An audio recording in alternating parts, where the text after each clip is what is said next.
and welcome back to my channel. So a quick recap for most of you that aren't here or have not been watching all my videos. This is an Elseworld story that takes place in the world of The Walking Dead, where instead of the zombie apocalypse, human beings have to fight the zombie apocalypse and aliens and human beings who have been brought back but with powers, so basically super soldiers. I know it's complicated, but trust me, go watch the other videos. It's interesting, I promise. And now we continue with our heroes being attacked by none other than Negan himself with his lovely bat, Lucille. And we see him, the first thing he does is massacre everyone.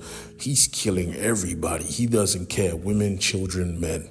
Smashing their skulls in, breaking their body apart with his super bat, who for some reason is glowing red like a red lightsaber. Hint, hint. Not willing to watch his friends get massacred any longer, Rick decides to pull out his blue lightsaber and clash with Negan's red baseball bat. Ridiculous, I know.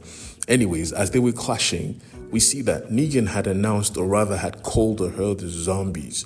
His new bat had the ability to control them.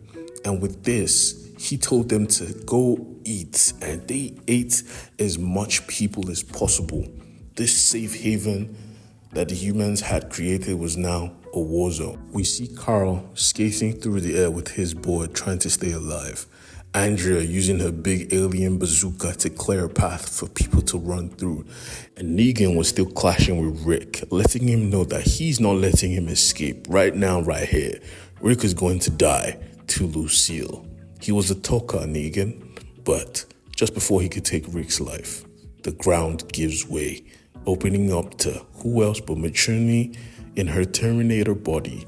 Because if you remember from the last issue, she died, but they kept her skull and they gave her her new robotic body to be able to fight zombies, and she could fight freaking zombies because her two massive hands could break apart into four with katanas, so she was quite deadly. Most people would see this demon robotic figure and run, but Negan was just excited. He liked women and he loved robots because he was an anime fan, so he attacked.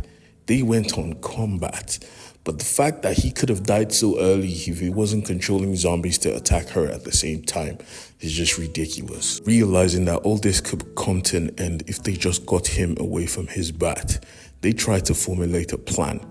Get the bat by simply killing Negan. Straightforward, right? But I was come to find out that's practically impossible because he doesn't go anywhere without his bat. He loves that thing. But the plan was still a solid one. Kill him, take his bat, control the zombies and tell them to stop. But just before Rick could attack him behind his back, the Whisperers came through. Those humans wearing zombie clothing or zombie flesh has suddenly gotten the power to control the herd. But this time, not just control it, nah. They had gotten the ability to assimilate with them. With one embrace and one gentle kiss, Alpha and Beta started to glow. And we see the eyes of the zombies glow as well. They started gathering together. They started swarming around each other. Like an organism, they were growing bigger and bigger until they towered above Rick's head. Rick could do nothing but watch this happen because this was a grotesque sight. And when they were complete, they felt powerless because what stood before them was not normal. This was a towering mountain of flesh ready to do destruction.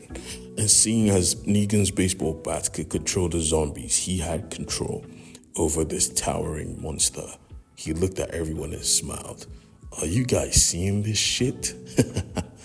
That's the end of this issue, guys. Get ready for the next one. I promise it's going to be crazy.